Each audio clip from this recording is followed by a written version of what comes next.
የጌታ ጸጋና ሰላም ይብዛላችሁ። እንዴት አዳራችሁ? ሁሉ ሰላም ከኔ ጋር ከጌታ ምሕረትና ቸርነት የተነሳ ሁሉ ሰላም ነው። ጌታ ስሙ ለዘላለም ይባረክ። እንግዲህ ከእንቅልፍ እንደተነሳ የሚያደርግ ሰው አንድ ሰው ይሳሳታል። ወዳችኋለሁ። ተሳስቼ ወርድ ዘሰዓትን ማለት ነው እዚህኛው ላይ ለቀቅኩት።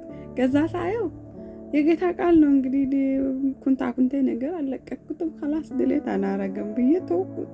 እንዴ ጌታ ኢየሱስ ይባርካችሁ። ወዳችኋለሁ። በእውነት በጣም ነው የምወዳችሁ።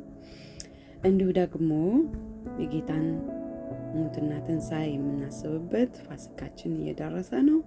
ጌታ ኢየሱስ ስሙ ለዘላለም ይባረክ። እንኳንም ፋሲካ በዓል የጌታችን የኢየሱስ ክርስቶስ ሞትና ትንሣኤ መታሰቢያ በዓል እንኳን አደረሳችሁ።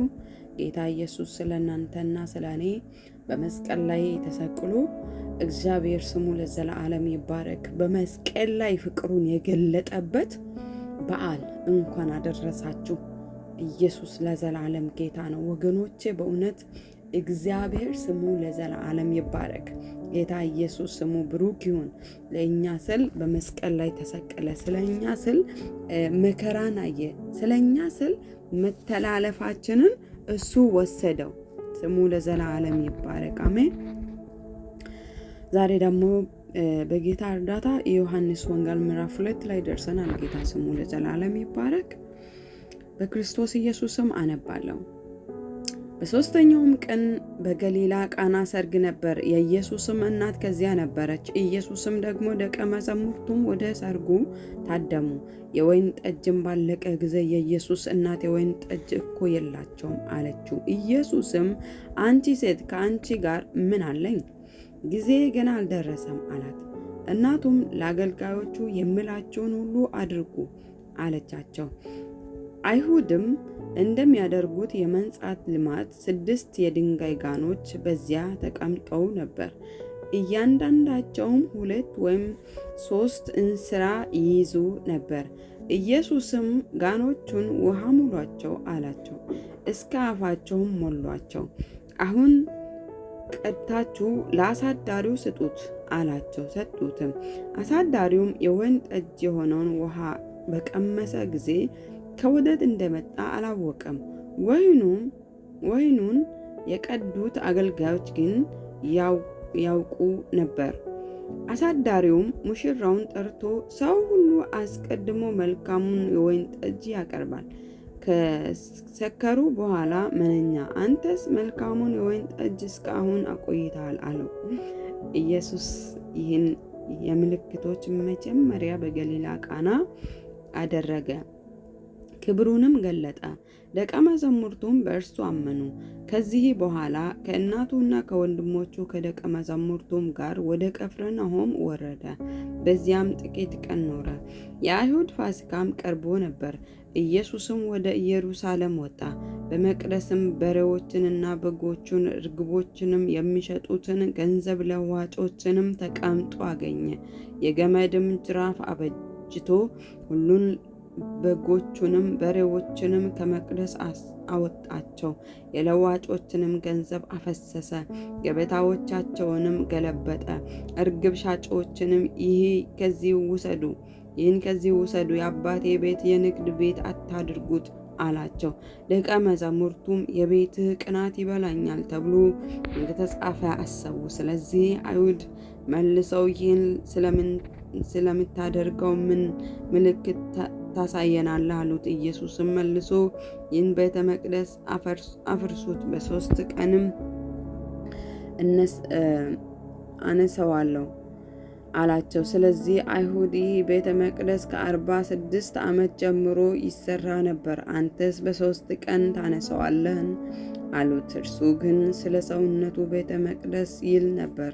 ስለዚህ ከሙታን ከተነሳ በኋላ ደቀ መዛሙርቱ ይህን እንደተናገረ አሰቡና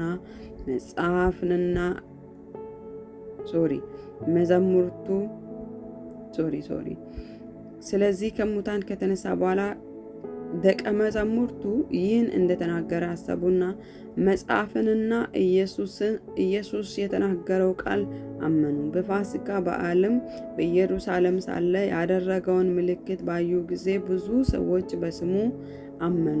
ነገር ግን ኢየሱስ ሰዎችን ሁሉ ያውቅ ነበር፣ ስለ ሰውም ማንም ሊመሰክር አያስፈልገውም ነበርና አይተማመናቸውም ነበር፣ ራሱ በሰው ያለውን ያውቅ ነበርና። ጌታ ኢየሱስ ስሙ ለዘላለም ብሩክ ይሁን፣ አሜን። ኢየሱስ ጌታ ነው። ጌታ ኢየሱስ ስለ ሰው ሁሉ ያውቅ ነበርና አይተማመናቸውም ነበር። ሰውን ውደድ እንጂ አትመን ይላል የእግዚአብሔር ቃል ሲናገር፣ አሜን። ጌታ ስሙ ለዘላለም ይባረክ። ወገኖቼ ጌታ ኢየሱስ እንግዲህ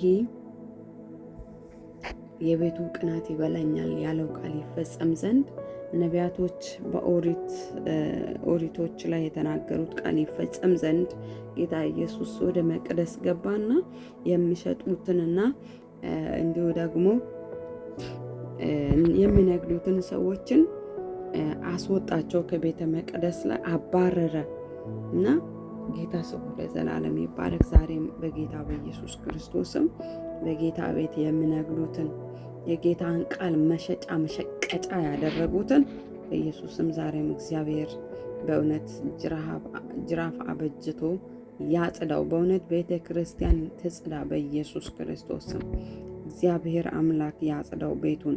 በእውነት በአሁን ሰዓት ብዙ መጽዳት ያለበት ቤተ ክርስቲያን ውስጥ ብዙ የሚደረጉ ነገሮች አሉና ጌታ እግዚአብሔር ያጽዳው፣ እኛ አንችለውም። ስለዚህ ወገኖቼ ጌታ ኢየሱስ ማስተዋልና ጥበብን ለሰው ልጆች ሁሉ ይስጠን። እንዲሁ ደግሞ በጣም የሚገርመው እግዚአብሔር ኢየሱስ ክርስቶስ ስለ ሰው ሁሉ ስለሚያውቅ አይተማመናቸውም ነበር ይላል። ይሄ ቃል እስኪ አይመሳሰልባችሁም? ሰውን ውደድ እንጂ አትመን የምለው ቃል ጋር አይመሳሰልባችሁም? ምክንያቱም ቃሉ አንድ ነው። አይተማመንባቸውም ነበረ ማለት አለማመንን ይገልጻል፣ እኔ እንደገባኝ ከሆነና ጌታ ስሙ ብሩክ ይሁን። ቀናችሁ ብሩክ ይሁን። እንኳን አደረሳችሁ ለፋሲካ በዓል፣ የጌታችን የኢየሱስ ክርስቶስ ትንሣኤ በዓል እንኳን አደረሳችሁ። ወዳችኋለሁ።